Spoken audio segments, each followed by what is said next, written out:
What's up, everyone? Welcome back to the channel. Today I'm going to be going over a 17 theater of pain that I did this week. The affixes were Inspiring, Grievous, Fortified. So I'm going to be kind of talking through the build I used and why, and when I used my cooldowns, and how to kind of maximize damage and theater of pain. So for my talents, I used Flashover, Reverse Entropy, Dark Pact, Cataclysm, Mortal Coil, Reign of Chaos, and Dark Soul.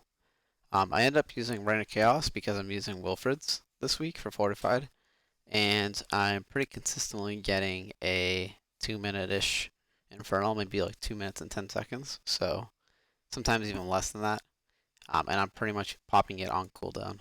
I'm using Reign of Chaos because even though it is RNG, it does proc a lot, especially when you have big haste buffs like Lust and stuff. So, I'm gonna kind of like walk us through what we did in this theater of pain here. So right off the bat, we used the Shadow Priest Mind Soothe. So to kind of like skip these first 3 packs here, with the first 3 mobs. And you can see our comp is pretty scuffed. I mean, we have an Alice Shaman, a Shadow Priest, and a Warlock. Not really meta for DPS, but ended up working out. So we just kind of skip by that. We pull the big guy with the boss. We pop Lust and all of our cooldowns. So I'm focusing down the ad just so it doesn't constantly just cast the tantrum and just do AoE damage. So in terms of kill order here, I like to focus Decia and Sathel, mainly because the Decia is the only one that can really kill your tank and kind of cause a wipe. And Sathel is really annoying because he shields, he puts on heals and stuff on his allies. So I'm just focusing those two, and you can use your Fell Hunter to dispel every single time the heal pops up. So just finishing the bosses here. You can see we're doing pretty good on time right away. We're about 2 minutes, and we have 1 boss left that's almost dead, so just maximizing cleave there with Cataclysm value and our Infernal. So I can see my Infernal's already back up, and it's been, 2 minutes, so I save it, and I don't use it again on the fight. Maybe if it was Tyrannical, I might use it again, depending on how low the bosses were, but instead I actually use it on this mini boss here. So as soon as we get to the mini boss, I just pop my Infernal and I'm already doing damage to him. And I think it's valuable to kind of pop cooldowns here on the mini bosses, because just kind of like how Pride was, a lot of people don't use cooldowns on them, and they usually take a long time to die, like if no one uses any cooldowns. So having that 2-minute window allows you to really just use it constantly. So I ended up taking the shield ward there, since it's pretty much the only option when it comes down to that specific row of anima powers, by the way. So my Infernal is up in about 40, so I will not have it for this guy, but that's okay. We ended up trying to get all the anima powers before we did the bosses, so we did a little bit of a different route than, people may have done during Prideful Weeks, for example. So we got the first anima power, we're grabbing the second one, and then we're going to run over and grab the third one in the different area.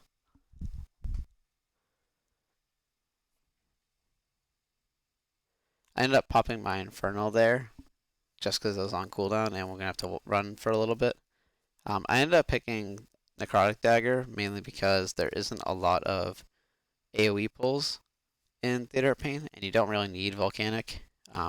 It's okay if maybe one person grabs it, but in general, when it comes to single target, the Dagger extra DPS is definitely going to be better. So I was waiting for us to pull that guy, but our tank said we're going to go the other way, because I haven't done this route before, but it ended up working out really well. If I knew this was going to be the exact route, then I would have maybe saved my Infernal here, but Ultimately, it doesn't really matter because these die pretty quick. Just group them together in AoE. And just always be watching the spear, just in case he casts the Withering Discharge. Make sure you kick it, because that can cause a lot of issues for your group if a cast gets off.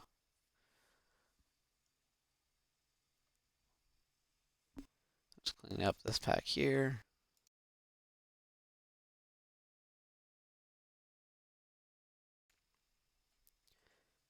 It's also helpful if you have any sort of CC to CC the inspired mobs. So Demon Hunter can do it. Sometimes you can hex them, but not specifically in theater. In this case, we end up having a priest that could shackle them.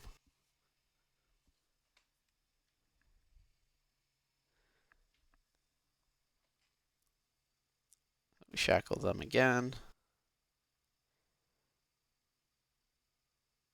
End up infernaling these two just to put it on cooldown.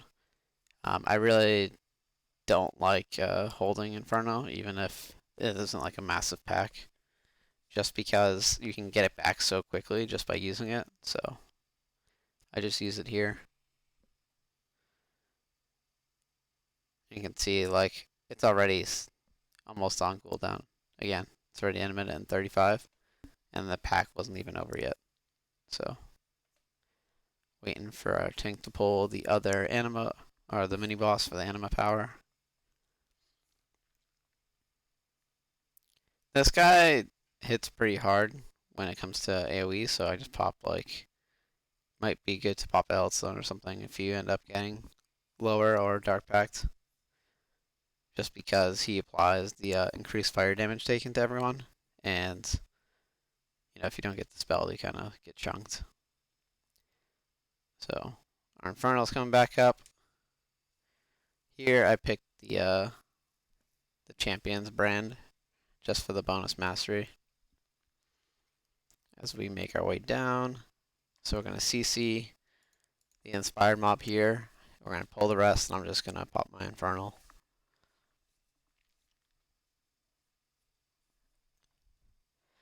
And the goal is to just have your Infernal up by the boss. By the time the boss you get there. So clean up that pack. Killing this guy. Didn't get a kick on the meat shield, so I ended up taking a little bit more damage than he should have. But you can see like the necrotic stacks, they stack pretty quickly. And it's pretty easy to maintain as long as you're DPSing one target. So it's definitely worth the extra damage. It's way more valuable than you would get with the volcanic when they're more single target things in the dungeon.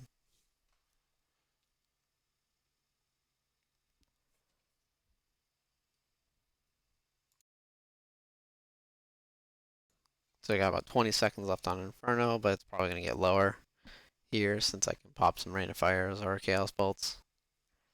And so now we're all set for when we go into the boss. So here we pulled these two with the boss and Lusted, which I really liked. I think this pull alone may have just kind of like saved the key, because our key was really, really tight in time.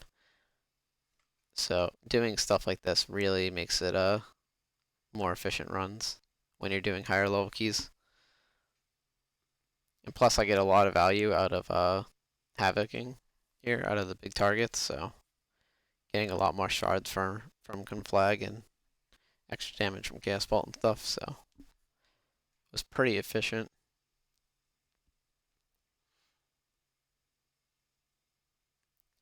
Though this fight is like really annoying for both melee and range because of the constant movement and the hook-ins, and the fight is just really annoying and you really want it to be over with as quickly as possible. So I recommend definitely lusting on this one just to make it go faster. Otherwise it can take a really long time.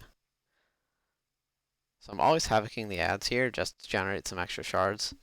Most of the time they die pretty quick, but you can usually get some value out of Havoc here. So we take that boss down, and then we move on over.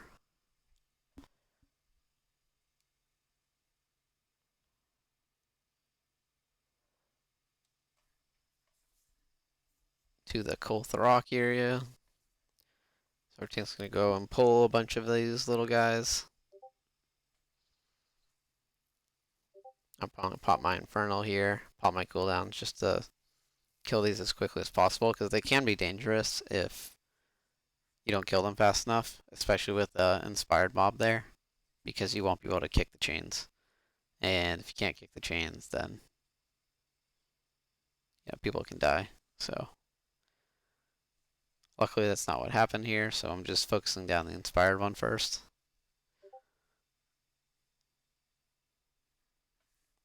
And then we're finishing the rest up. And then we're going to get into our last mini boss here.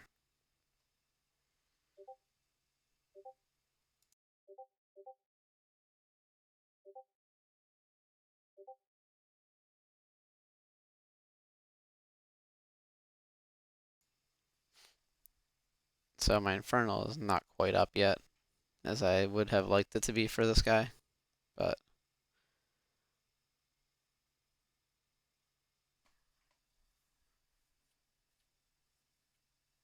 it's okay. So I'm gonna, maybe I should have ended up popping my Infernal here, but I just ended up saving it. Probably would have been better to just kind of use it and put it on cooldown, since you won't really need it till the boss. On Grievous weeks, I like taking the regenerative fungus, which heals you for 1.5% of your health every time you take damage. I think that's like super valuable on Grievous week, because if you are low, then it will actually heal you back up over time, especially with the shield wall or the stone wall anima power. So this is kind of a more dangerous pull, so I like to pop cooldowns here. Ended up not saving it, so we ended up double pulling too. So I even got more value than I thought I would have. As in all my videos, I kind of just do full pugs, like no communication, no voice, just kind of pugging it. So everything is kind of on the go for me. We don't really pre-plan anything.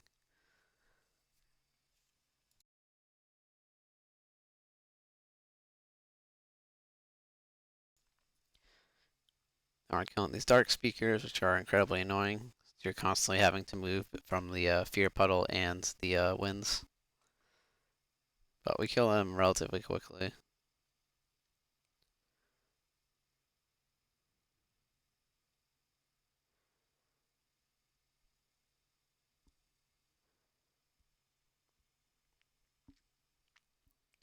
So moving up to the last trash pack before the boss.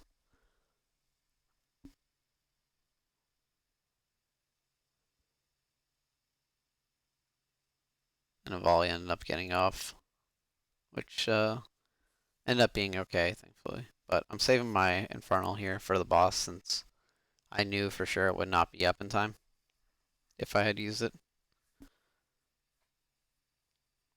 So we're just finishing off this last guy here.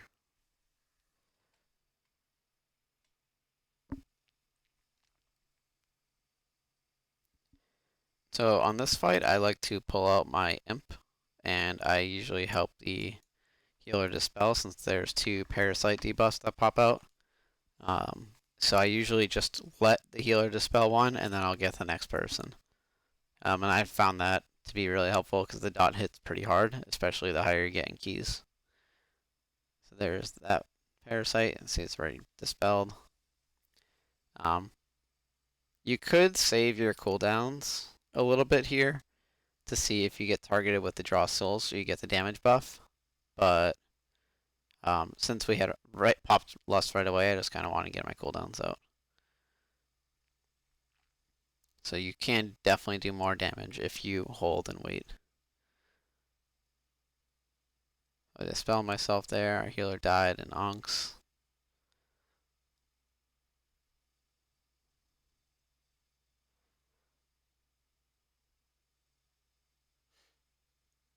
So I also dispel myself again.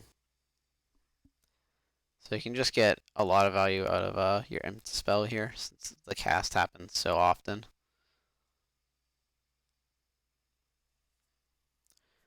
So we're heading into to have area to fight all these mini bosses.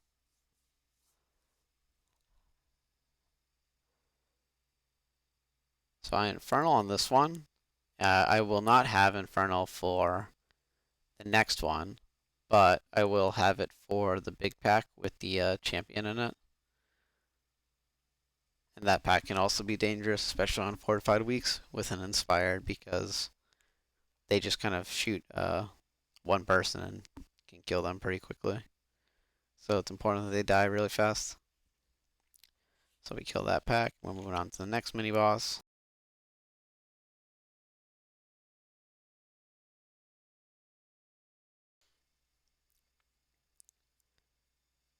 This one takes a little bit longer because I don't think we have cooldowns for it, but you can see the stacks of the necrotic debuff are doing work here. They're just helping your single target so much.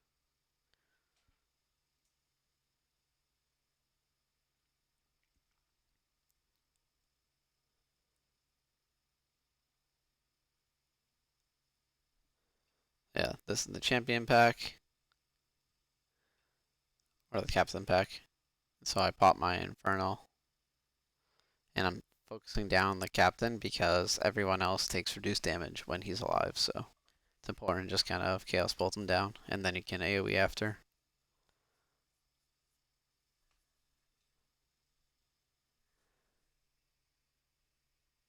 So finish this pack. And then I'm going to be trying to spend as many shards here as I can, so that way I have my Infernal up for the boss.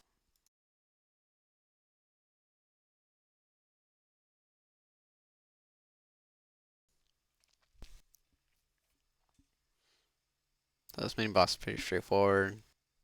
Does a stomp that does AoE damage, so you want a Dark Pact before it. He casts a shield that you just have to stand behind him for. And he throws a dagger at you that you kind of have to spread out for. So there we go. I got my Infernal back just in time for the boss. And this kind of really highlights how good Wilfred's is. I may even try it next week on Tyrannical again also, just to have more Infernals. But you do give up a little bit of single target, but you end up having so many more Infernals throughout the entire dungeon that it's probably worth it for. So here I'm waiting to see if I get pulled down, which I do. End up just killing the shaman. And I'm going to have all my cooldowns going up into when I get pulled back in, so you get 10% more damage. It's not a lot, but it's something. So I'll have my cooldowns for the entire duration of that that buff that I got for winning the duel.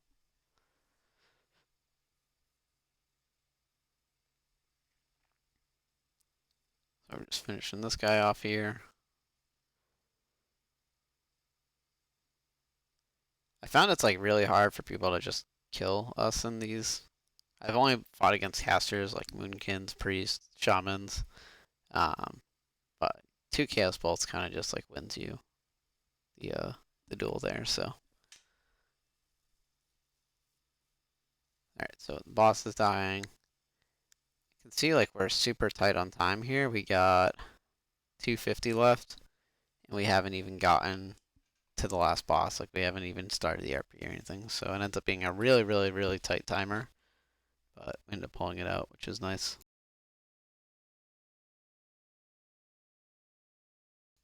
So I'm gonna have everything up the time that the boss is targetable.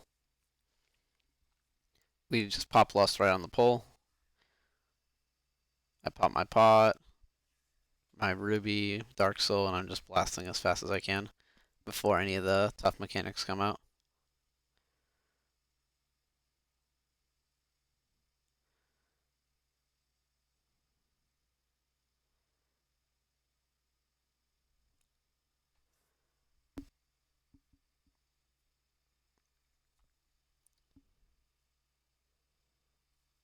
This fight has gotten a lot easier as time went on because they've nerfed it quite a few times.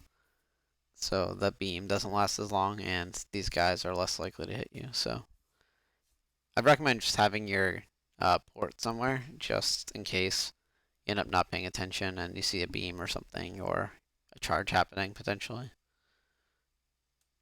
So, boss about 5% here. We have 11 seconds left on the timer.